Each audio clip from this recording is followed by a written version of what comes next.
Hey, and welcome to another edition of book reviews from solutionwolf.com.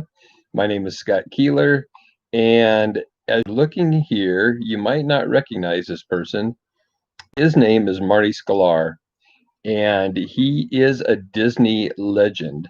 Now, he wrote this book, Dream It, Do It, which was a book that I thoroughly enjoyed reading. I'm a Disney enthusiast. I totally loved uh, recounting a lot of the stories that he has in here. So, anyway, I will introduce you a little bit to Marty Sklar. This guy started in 1955, 1 month before the Disney parks opened or Disneyland opened.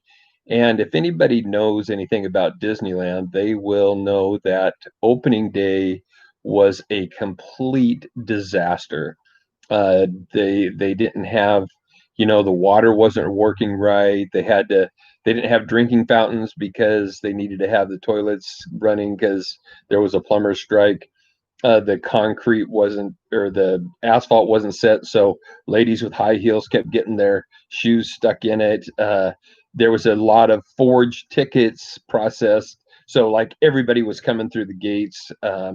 They tried to stagger it so that there would be, you know, regular intervals of people, and that, of course, didn't work because everybody wanted to come at one time.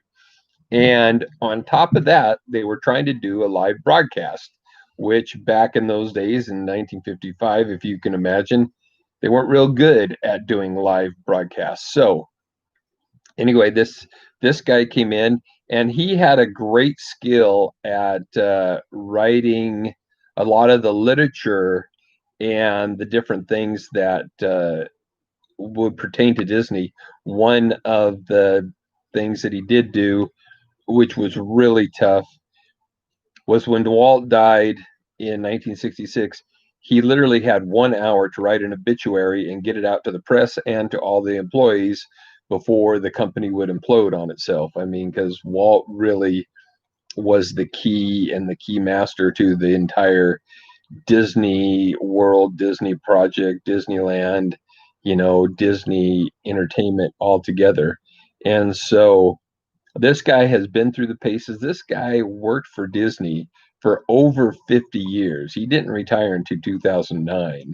And 2001, I believe it was, they made him a Disney legend. And so I will tell you just a little bit about this book as it pertains. Dream It, Do It.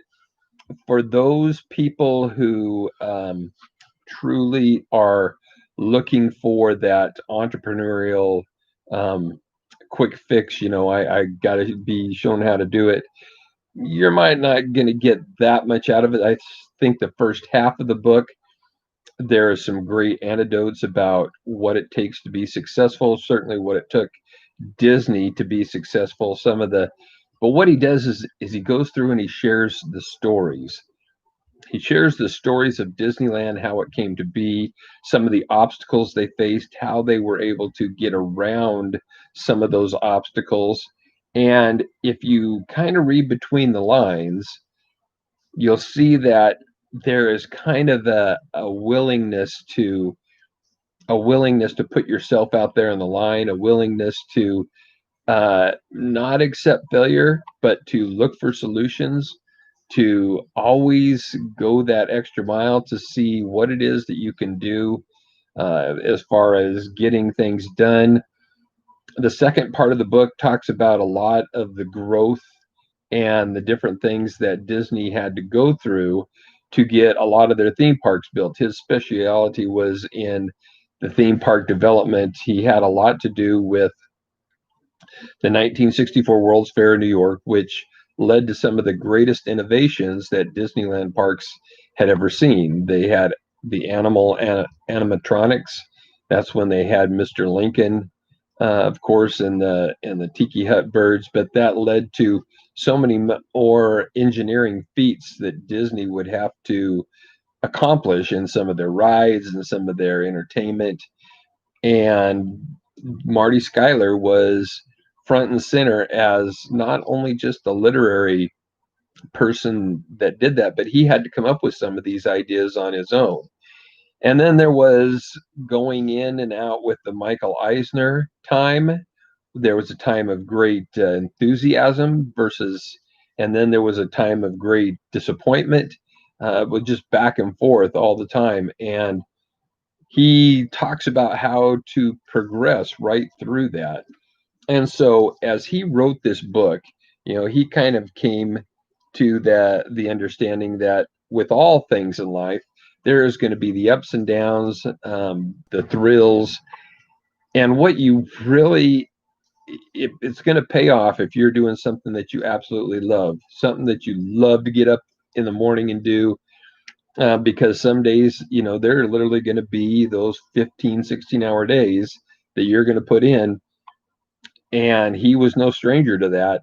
But on the other hand, he got to enjoy some of the greatest, for me, what would have been some of the funnest times ever, being around the Disney parks and the Disney development. And so you can take some of this, the book itself, with a grain of salt. Some of it might be a bit boring for those who aren't Disney enthusiasts. I'm just going to tell you honestly, if you're not a very big Disney enthusiast, some of it might be boring for the true entrepreneur that just wants to get, an entrepreneurial fix. It may not be the kind of book for you, but for those who are just looking to get a little bit more, to get a little bit more of an edge, to see what just a little bit more of getting some extra things done, this might be the book that you might want to read. Now, it is kind of a bigger book, and so again, I will just leave it at that. It's a great book. I certainly enjoyed it. I loved reading about Marty Sklar, and I've also enjoyed seeing many Disney documentaries about that and seeing him on several of them. He is one of those that kind of comes and gives a lot of commentary on a lot of the documentaries. So for those who can't really see, this one cover of the book doesn't really give it much justice. I will show you the back of the book, and that doesn't give it much justice either, because the guy literally comes in all forms and does some great commentary, like I said. So with that, I'm going to leave that to you guys. And again, the book is called Dream It, Do It by Marty Sklar. And again, this is Scott Keeler for SolutionWolf.com. If you enjoyed this book review, please hit the subscribe button down below and become a subscriber. And I will look forward to seeing you in the next video. Thanks.